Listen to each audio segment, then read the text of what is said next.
नमस्कार दोस्तों, अब एक सवाल आपके फ़ोन से ही जुड़ा हुआ है। क्या आप भी टेलीग्राम चलाते हैं? भला क्यों नहीं चलाते होंगे? ये तो एक फेमस ऐप है जिसके बारे में आपने सुना ही होगा। आजकल यह काफ़ी चर्चा में है, लेकिन सवाल ये है कि क्या टेलीग्राम जल्द ही बंद हो जाएगा और क्या भारत सरकार भी इस पर प्रतिबंध लगाने वाली है?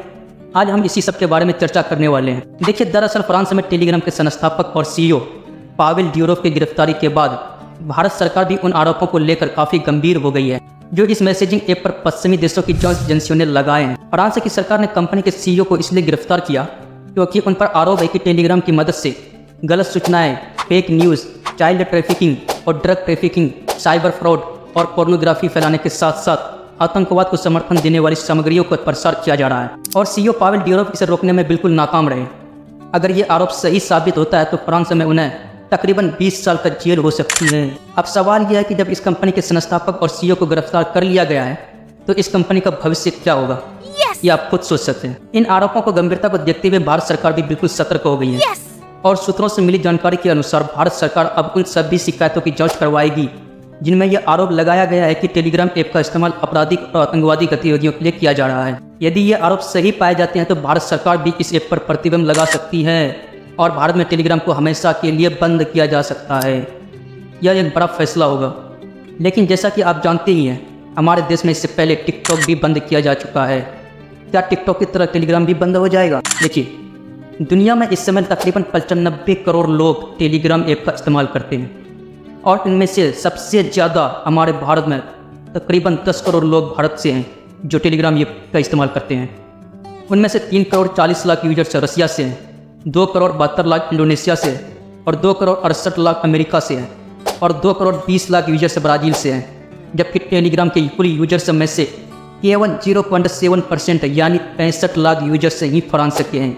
ये सोचने वाली बात है। जिस फ्रांस में टेलीग्राम के 1% से भी यूजर्स नहीं है, उस कंपनी के CEO को अपने एयरपोर्ट से गिरफ्तार कर लेता है। जबकि भारत, जहाँ इस ऐप के सबसे अधिक यूजर्स हैं, वहाँ इस गिरफ्तारी से पहले टेलीग्राम ऐप का कोई चर्चा नहीं हो रही थी।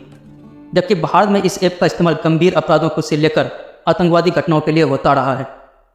याद कीजिए, अगस्त में आई एक रिपोर्ट के मुताबिक जम्मू कश्मीर में घुसपैठ करके आने वाले आतंकवादी बातचीत के लिए टेलीग्राम का ही इस्तेमाल करते थे। उनका यह पसंदीदा ऐप है। इस ऐप पर अब भी कई आतंकवादी संगठनों के अकाउंटेंट्स और चैनल्स अभी भी एक्टिव है। कुछ समय पहले तक इसी ऐप पर वो चैनल्स एक्टिव थे जो वीकली और मंथली सब्सक्रिप्शन के जरिए अश्लील कंटेंट भेजते थे। भारत में अभी फोन, वीडियो और ड्रग ट्रैफिकिंग के जो बढ़ावा मिल रहा है, उसमें से सबसे बड़ा हाथ टेलीग्राम का ही है। फ्रांस की सरकार ने फ्री स्पीच की हत्या कर दी, लेकिन फ्रांस को लेकर दुनिया में बहुत कम देशों ने ऐसा कहा है। इस मामले में फ्रांस को ज़्यादातर पश्चिमी देशों में समर्थन मिल रहा है। फ्रांस के राष्ट्रपति अभी जो इमैनुअल मैक्रोन है, उन्होंने कहा कि इस गिरफ्तारी की राजनीति से कोई लेना देना नहीं है और यह मामला पूरी तरह से कंटेंट मॉडरेशन का है। कंटेंट मॉडरेशन उस प्रक्रिया को कहा जाता है जिसमें किसी प्लेटफॉर्म पर होने वाली गैर कानूनी गतिविधियों और आपत्तिजनक कंटेंट को लोगों तक पहुंचने से रोका जाता है। और फ्रांस का कहना है कि टेलीग्राम ऐसा करने में नाकाम रहा, इसलिए इस कंपनी के CEO को गिरफ्तार किया गया जो अपने प्राइवेट जेट से फ्रांस के एयरपोर्ट पर लैंड किया था। लेकिन दोस्तों, यह बात सही है कि टेलीग्राम का इस्तेमाल पोर्नोग्राफिक कंटेंट और आपराधिक गतिविधियों के लिए हो रहा है। लेकिन आज एक बड़ा सवाल यह भी है कि क्या सोशल मीडिया पर सिर्फ यही एक इकलौता ऐप है जो इस तरह के गैर कानूनी कंटेंट को बढ़ावा देता है? इसका जवाब है बिल्कुल भी नहीं। आप इसे इस साल प्रकाशित एक रिपोर्ट में समझ सकते हैं। इसके मुताबिक अकेले अमेरिका में 1 crore 10 lakh child abuse video और अकाउंट्स डिलीट किए गए हैं। यूट्यूब, फेसबुक आदि पर भी आपत्तिजनक कंटेंट को डिलीट किया गया था, लेकिन इस पर कोई भी कार्रवाई नहीं हुई। असल में इन कंपनियों के खिलाफ कार्रवाई इसलिए नहीं होती है क्योंकि ये कंपनी अमेरिका से है, टेलीग्राम रूसिया का है और टिकटॉक चाइना का। रसिया और चीन की कंपनियों के खिलाफ कार्रवाई की गई, लेकिन पश्चिमी देशों की कंपनियों के खिलाफ कोई कार्रवाई नहीं की गई। आज एक बड़ा सवाल फ्री स्पीच का भी है, जिसका ये बड़ी बड़ी कंपनियां फ़ायदा उठाती है। तमाम बड़ी बड़ी कंपनियां यह कहती है कि वह फ्री स्पीच को बढ़ावा देती है, इसलिए उन्हें हाथ न लगाया जाए। इन कंपनियों ने एक ऐसा एल्गोरिथम बनाया है जिसमें यह तय होता है कि किसका नैरेटिव आप तक पहुंचाया जाएगा और किस विचारधारा को दबा दिया जाएगा।